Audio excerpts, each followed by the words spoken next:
但是它有什么意义呢？因为它是所有的念头生发点。那你两头有一个漂亮的线，当你够意守闲观，你的念头就渐渐的沉淀。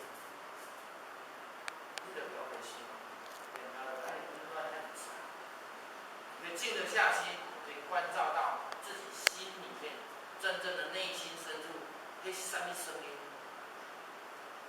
如果我们不愿意去做这个关照，我们的五根啊，眼耳鼻舌身都会接收到很多的讯息，当然也进入到意识，那是一个人的动作，所以要观五门啊，守性门，这个那个我们还关来，有关来，你大家嘛咧遭受很多的讯息，你得活得念头很长，活得能够百般的什么思念，活得很多的烦恼纠葛，所以要把心定下来，大学共知止而后有定，把这个知止，各位前你都谈过到，而且对不对？最为什么叫知止？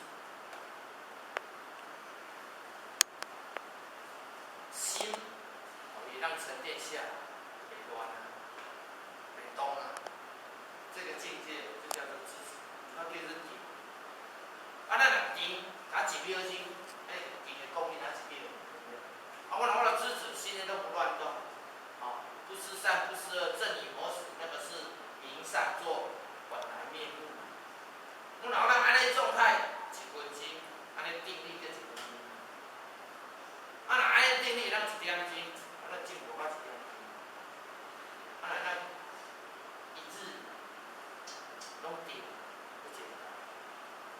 我们一日都定的话，起心不会邪念，起心动念拢静。所以要诚意正心，这个诚意正心呢，关键在守住的念头，不因为外境靠环境，可能刺激，可能变动，咱来提出滴滴空空坏的，要守得住它，让它能够支持，既能够定，定得很久的时候呢，定心安定的，各位请看看，那时候是这样子样，伦理来这个公司不稳，延尾3月不稳。假设啦，3个月前3月就真的是3个月，在这3个月的时候，所有的念头都是正念，都没有任何一丝邪念，没有一个念。其他的弟子过1个月就不会错了，你看看各位不错啊，对不对？那后学呢，4天就不错了，1天不为人就脱销，真的，各位可以想象。哪一天我们都可以日日不为，一直到我们离开人世间，我们的念头都是纯善，都是真心。那孔子说，这个人叫人。孔子轻易称赞一个贤者叫人，容不容易？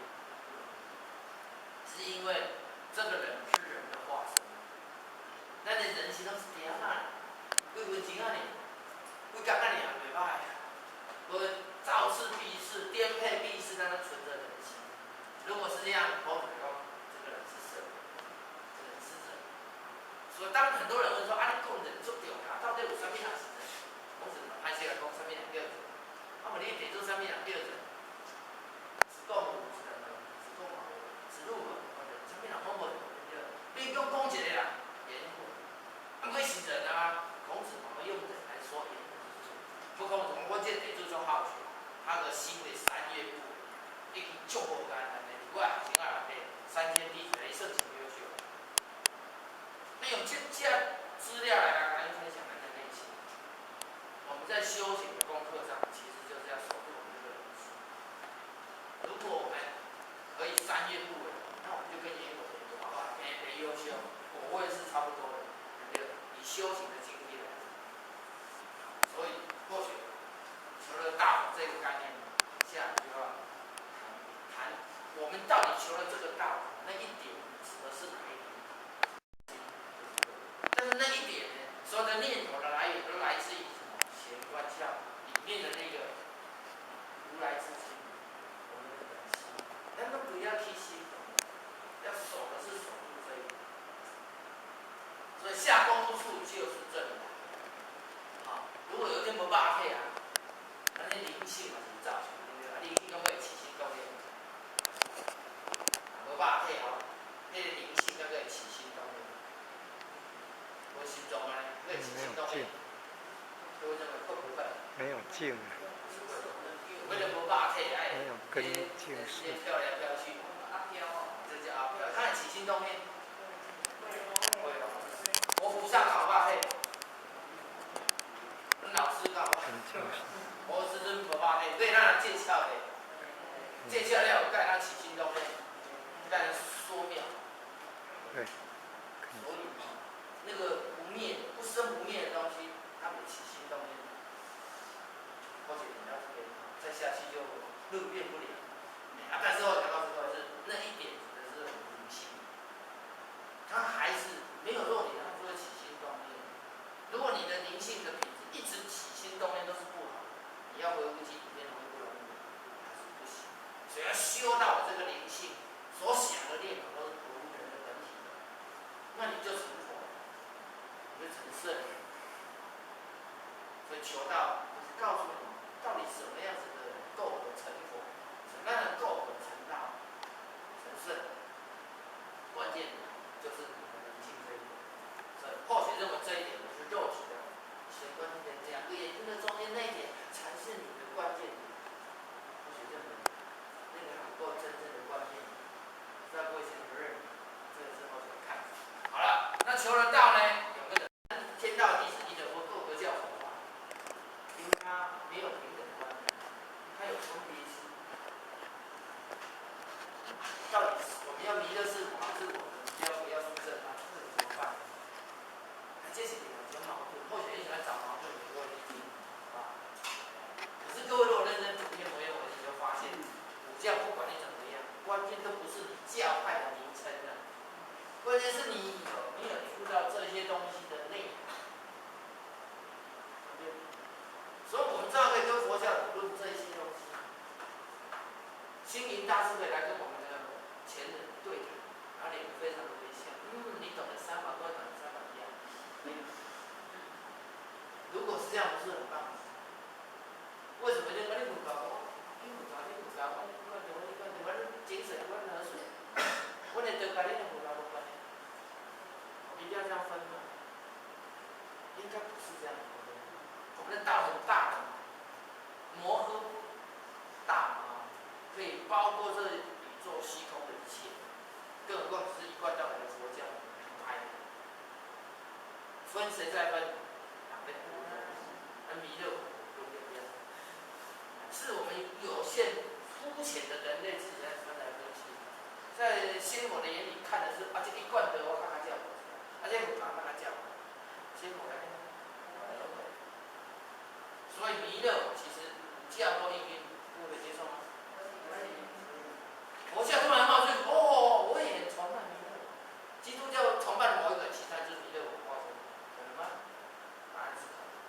但我们老师也可以是满国高处，各国所讲的很优秀、很棒的那些大德者的化身，说不定都是我们老师去化身的。你不要叫伟大。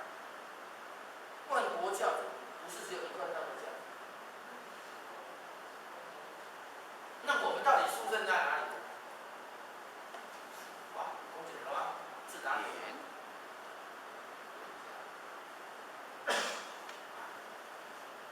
有一本书是这样写，有东西，那还是软坦的书写。有人问老师说：“我们都是孪生啊，你也是一贯道的师尊，那我们也叫你老师一贯道的信徒叫你老师，那到底我们的差异在哪里？”那这个切入说，我做个比喻就好了。高中生跟大学生有没有差别？如果说你们软坦啊，你们是高中生，一贯道白羊我们是大学生，你可以接受吗？分别是什么？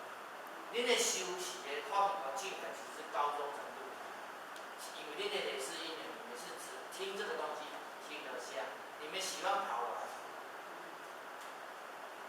对于理呢，其实各位说真的不太能够入门。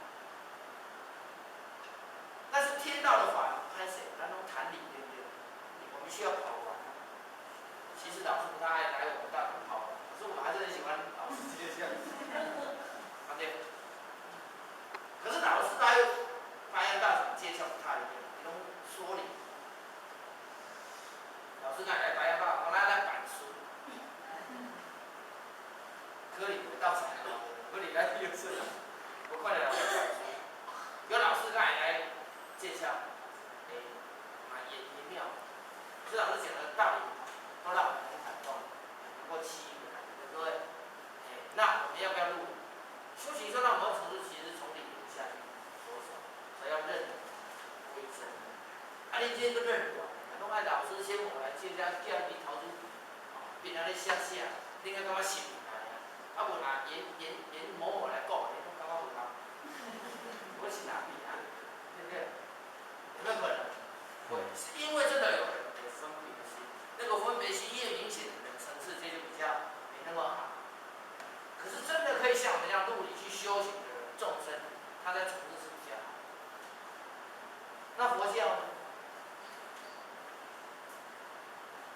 佛教什么程度？就是有，在老师眼里，只要能够陆理的程度这样大，硕士班，不管怎么比喻，就是真的只要那人有将来能够陆理，不用执着一项的这种修行的人，其实在层次上都很不错。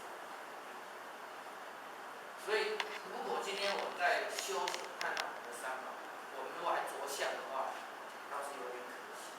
所以刚才为什么讲自性三宝，关键在陆理。如果我们对三宝的认知能够越来越陆理的话，我们才是层次比较接近老师那个感受，那个 level。啊，啥物是谈生病？你也看了你红色接近紫色，讲老师你是菩萨。来动这你不够厉害啊！这个孩子有聪明的体质。啊，伊到国三的时候，你要联考很压力。张老师现在很烦，常常静不下去念书。然后我就跟我朋友讲，他家离佛光山，离九如国中对河的那边就是佛光山。啊，他的爸爸妈妈一年就早了离佛光山可以，所以他三去佛光山。好啊，你也竟然